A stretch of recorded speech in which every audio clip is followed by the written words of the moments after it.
calon suami menyebalkan. Yongki yang ingin buru-buru pulang merasa kesal dengan keributan di jalan, bahkan para warna menghentikan mobilnya secara paksa. "Mas tolong, ada yang kecelakaan. Kalau menunggu ambulans kelamaan," pinta seseorang. Yongki turun dari mobil bukan karena baik, tapi jika dirinya tidak mau bisa-bisa diamuk oleh warga. Seketika matanya terbelalak karena yang terjatuh adalah Indria. "Ayo Pak, saya antarkan dia ke rumah sakit. Kebetulan saja mengenal dia," ucap Yongki.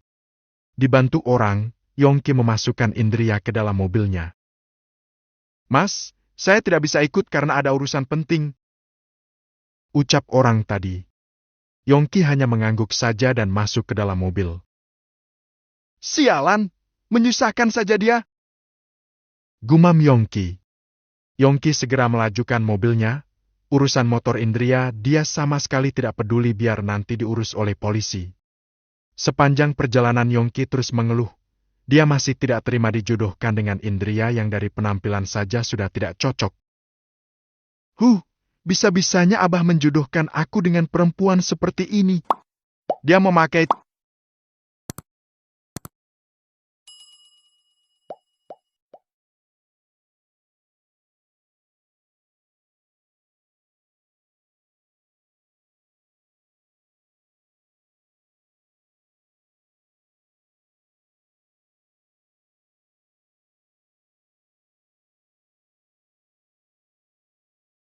Yongki berpikir jika gadis yang cantik pastinya akan memamerkan keindahannya untuk menarik lelaki, walaupun memakai jilbab tapi tetap berhias seperti gadis pada umumnya. Tetapi Indria benar-benar tertutup rapat dan hanya terlihat kedua matanya saja, itu pun juga ditutupi dengan kacamata. Kakinya memakai kaos kaki, dan tangannya juga memakai kaos tangan. Makanya Yongki sama sekali tidak punya niat untuk melihat wajah Indria. Setelah sampai di rumah sakit, Yongki meninggalkannya begitu saja. "Hanya kecelakaan ringan, pasti bisa pulang sendiri nanti," gumam Yongki. Apalagi sore ini dia ada acara dengan teman alumni semasa kuliah di luar negeri. Dia ingin pulang mandi dan tentunya berganti pakaian yang bagus agar tidak merasa rendah diri. Dan setelah itu baru menjemput pacarnya untuk dibawa ke salon terlebih dahulu agar terlihat cantik. Demi Sinta memang Yongki habis banyak, dari perawatan kuku, rambut dan wajah menghabiskan biaya yang mahal. Tetapi Yongki tidak merasa menyesal, sebab hasilnya memang memuaskan. Setiap kali dirinya ada pertemuan dengan teman-temannya pasti akan dipuji sebab memiliki pasangan yang begitu cantik dan mulus. Sesampainya di rumah Yongki langsung bergegas mandi, tetapi baru saja selesai memakai baju kedua orang tuanya langsung menggedor pintu. "Yongki, ayo kita segera ke rumah sakit. Indria kecelakaan," ucap Gozali. "Bah, kalian berangkat dulu. Nanti aku susul," jawab Yongki beralasan. "Abah tidak percaya padamu. Ayo batalkan acaramu dan ikut bersama kami," bentak Gozali tegas. Yongki membuka pintu kamar dan marah. "Abah, aku ini ada acara penting. Lagian Indria hanya luka ringan saja. Tadi yang mengantarkan dia ke rumah sakit juga aku," sela Yongki cemberut. "Astagfirullah, jadi kamu sudah tahu duluan malah tidak bilang pada kami. Nak, dia itu adalah calon istri kamu. Kalau bukan kita yang menjaga lalu siapa lagi? Dia itu sudah yatim piatu," sergah Gozali hilang kesabaran. "Dia itu sudah bukan anak kecil lagi, Abah. Belum juga menjadi istri, kenapa aku harus repot-repot?" balas Yongki kesal. "Kamu kira jika dulu Abah tidak dibantu oleh abahnya Indria, kamu masih bisa hidup enak? Bisa sekolah sampai tinggi di luar negeri? Bisa memberikan kamu modal sampai kamu sesukses ini?" sindir Gozali. Yongki terdiam. Jika sudah seperti itu dirinya tidak bisa berkutik. "Baiklah, aku antar ke sana. Tapi aku tidak bisa lama-lama karena memang ada acara," jawab Yongki mengalah.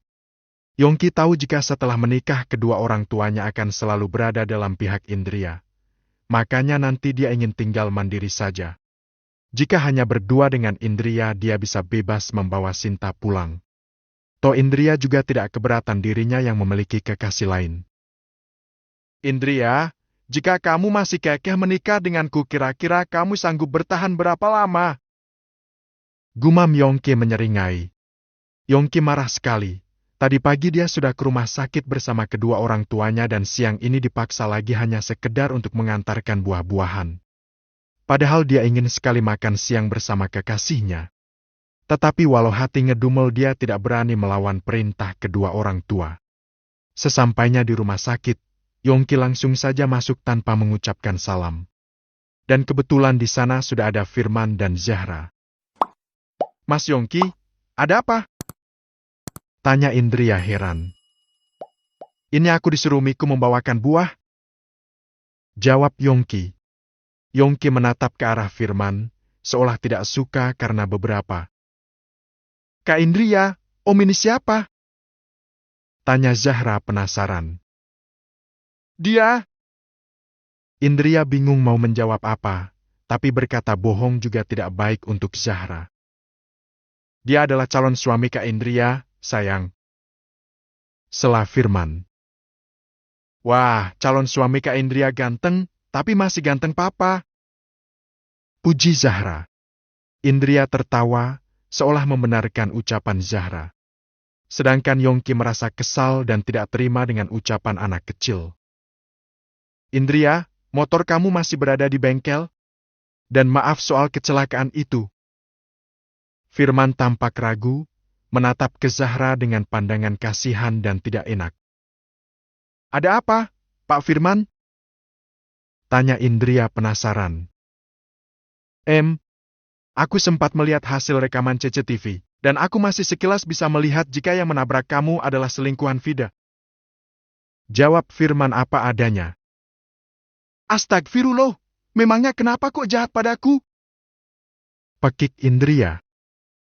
Aku juga tidak tahu, tapi saat aku bertanya pada Vida dia tidak mau mengaku kalau sudah bersekongkol. Dia bersikeras sudah lama tidak pernah berhubungan lagi dengan selingkuhannya itu. Jawab Firman. Kalau motif Mbak Vida marah padaku sudah jelas sebab mengira aku mendekatimu, tetapi kalau dengan mantan selingkuhannya itu aku tidak tahu bahkan tidak kenal. Balas Indria. Tapi sekarang masih dalam buronan, semoga segera ditangkap karena itu mudah merupakan tindakan kriminal. Setelah diselidiki memang mobil itu dari awal kamu keluar dari rumahku sudah diikuti dari belakang. Terang Firman.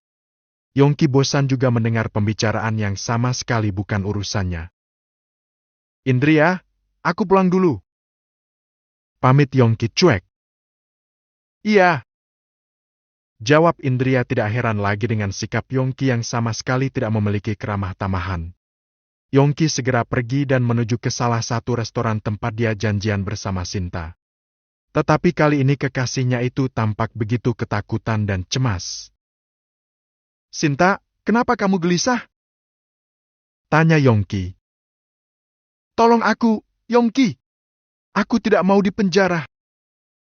Bisik Sinta. Memangnya kenapa?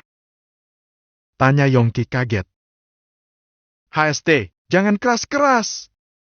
Jadi begini, aku menyuruh abang aku untuk menakuti calon istrimu, tetapi tidak menyangka malah ditabrak dari belakang. Dan sekarang dia menjadi buronan. Bisik Sinta. Apa? Kenapa kamu begitu? Walau aku tidak cinta dia, tapi bukan berarti ku bisa berbuat jahat. Tegas Yongki.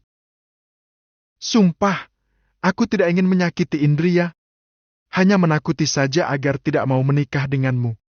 Tapi abang aku sudah terlalu kesal padanya. Aku takut, aku berbuat seperti itu karena tidak ingin kehilangan kamu. Rengek Sinta sambil bergelayut manja di lengan Yongki. Semarah-marahnya Yongki, dia akan selalu luluh dengan bujuk rayu Sinta yang cantik dan menggoda ini. Tadi aku dengan Jika yang menabrak Indria adalah mantan selingkuhan Vida. Apa mungkin yang mereka maksud adalah abangnya Sinta? Aku percaya Sinta tidak akan berbuat senekat itu. Pasti ada motif lain yang tersembunyi. Batin Yongki.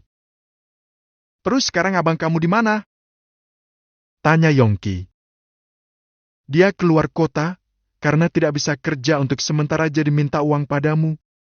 Sedangkan kamu tahu gaji aku sedikit. Rengek Sinta. Berikan nomor rekeningnya padaku, nanti akan aku transfer. Jawab Yongki. Ah, terima kasih, kamu memang kekasih terbaik. Puji Sinta mengecup pipi kiri Yongki. Saat itu Yongki tidak sadar jika ada salah satu tetangga Indria yang juga tengah makan di sana. Saat tadi Sinta mengecup pipinya secara kebetulan juga direkam lalu diberikan pada Ghazali karena mereka memang saling mengenal. Bab